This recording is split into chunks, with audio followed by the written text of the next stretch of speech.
जी, यहाँ मेरी समझ में एक में जाति की बात नहीं करनी चाहिए, लेकिन जाट एक ऐसा फैक्टर है इस राजस्थान में जो 17-18% से भी ज़्यादा ताकत रखता है, 100-180 सीटों को प्रभावित करता है। और आज के दिन में ये सौभाग्य है इस बात का कि दोनों दलों के मुखिया प्रदेश अध्यक्ष जाट है समाज के हैं। और मेरी समझ में 32-33 इनके विधायक होंगे और एक विधवा बैठी हुई है।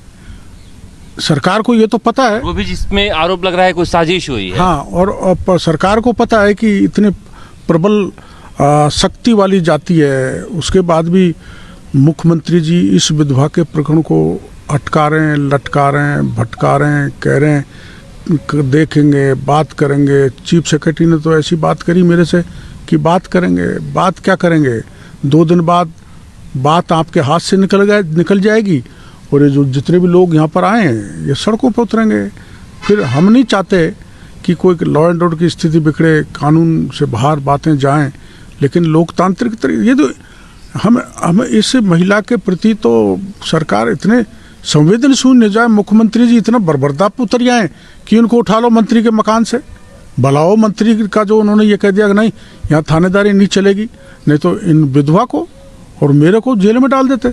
मेरे को तो 1000 बार जेल में डाल दो, लेकिन इनको तो मुख्यमंत्री जी कुछ दे दो बेचारी को, इसको रामनिवास जाट। किस बात पर कह रहे थे कि उठाकर जेल में डाल दें? फ्रस्ट्रेशन में मुख्यमंत्री जी डेंट लग गया, बदनाम हो गया, पूरी तरह से काले पुत गई। राजीव गांधी जो स्टडी सर्किल है जिसके वो चेयरपर्सन है, उनके लोग 70% इसमें इन्वॉल्व हैं। तो ये मुख्यमंत्री जी को दिख नहीं रहा था कि मेरा, जिसका मैं चेयरपर्सन हूँ, जिसका नेशनल कोऑर्डिनेटर सुभाष गर्ग है, वो संगठन इतना भ्रष्ट है और मैंने पेन ड्राइव दे दिया है, उसमें सब कुछ है। तो आज मुख्यमंत्री जी तक पहुंच रही है, तो गुस्से में मुख्यमंत्री जी मेरे को तो डाल दो, क्योंकि गड़बड़ तो मैं कर रहा हूँ ना, उनकी पोल तो मैं खोल रहा हूँ, लेकिन इस विधवा को क्यों जेल में डालना चाहते थे? हमने सुना है पुलिस कमिश्नर को मुख्यमंत्री जी से बात करते हुए, हम यहाँ खड़े थे उनकी गाड़ी के पास, कमिश्नर क्या क्या कह रहे थे मैं बाद में बताऊंगा, पूरी लूंगा। कमिश्नर को आप इंटरव्यू करो क्या क्या। ये कोई लोकतंत्र है, ये गुंडागर्दी नहीं है। ये इंदिरा गांधी की इमरजेंसी गहलोत यहाँ लगा नहीं सकते। हम मर नहीं गए, हमने चूड़ियाँ नहीं पहन रखी, हम बराबर इस विधवा को न्याय दिलाएंगे।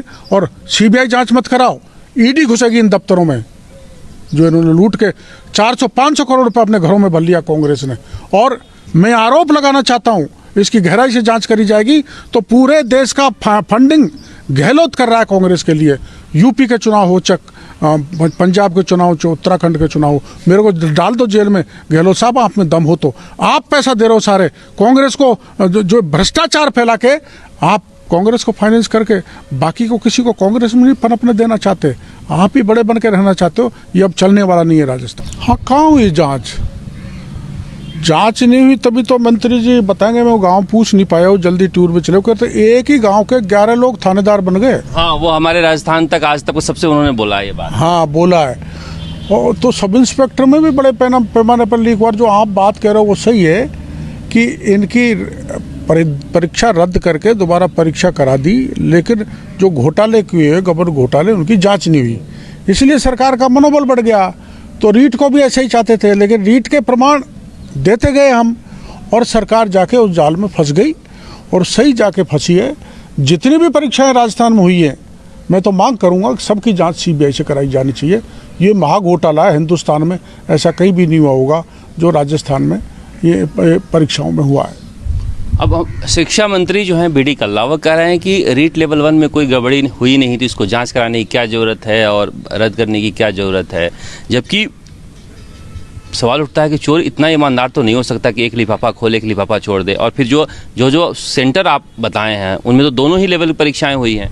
देखो ऐसा है, बीडी कल्ला जी से तो पहले भी एक बार मीडिया वालों ने पूछा तो जो कह रहे थे ना, सीएम साहब ने सब बता तो दिया, हर सवाल का सीएम साहब ने सब बता तो दिया। हम ही पूछ रहे थे। हाँ, आप ही शायद पूछ रहे थे। सीएम साहब ने सब बता तो दिया, और पता नहीं उन्होंने मुख्यमंत्री जी ने कहा होगा तुम कुछ तो बोलो। उनके तो कल ही एक हादसा हुआ होता, एक ने आत्मदाह किया होता। हालात ये है, ये मंत्रियों को कुछ पता नहीं है, ये तो अभी पधारे हैं। बट बीडी कल्ला जी तो उनकी तो हालत ऐसी है, ऊपर अल्लाह नीचे कल्ला, कोई सुनने वाला नहीं है। इसलिए कल्ला जी को तो कोई ABCD भी पता नहीं है, ज़्यादा पता है डोटासरा जी। वो तो चिल्ला कर बोल रहे थे विधानसभा में कि एक एक की पोल खोल दूंगा। वो तो ये भी कह रहे थे कि जो ये कह रहा है पेपर लीक हो गए उनको गिरफ्तार करो। तो मैं बैठा हूँ सरकार के घर पे, मेरे को गिरफ्तार करो ना सबसे पहले। अब वो भी जारौली की तरह चुप हो गए, बोल रहे हैं कि 4-5 दिन से, मैंने तो नहीं सुना। वो भी चुप हो गए, उनका भी मुंह बंद हो गया, पता नहीं कैसे हो गया। सुभाष गर्ग भी कह रहे हैं कि मेरे पीछे बेवजह पड़ गए हैं लोग। लोग नहीं पढ़े, ये बेरोजगार पढ़े, हम पढ़े, बेवजह नहीं पढ़े, वजह से पढ़े हैं। सुभाष गर्ग ने माध्यमिक शिक्षा बोर्ड के अध्यक्ष रहते हुए पेपर लीक किया था। उस समय बने सिंह था, आज भी वही बने सिंह है। बने सिंह के तो हाल ये है कि उसने ही सारे सेंटर अलॉट किए हैं और वो रिकॉर्ड में ड्यूटी पर नहीं है, कहीं पकड़ा नहीं जाएगा वो। लेकिन एक जगह पकड़ा जाएगा, उसने माध्यमिक शिक्षा बोर्ड से पैसा उठा लिया परीक्षा में सेवाएं देने का। तो बने सिंह है, प्रदीप पारासर है, उस समय घोटाला इन्होंने किया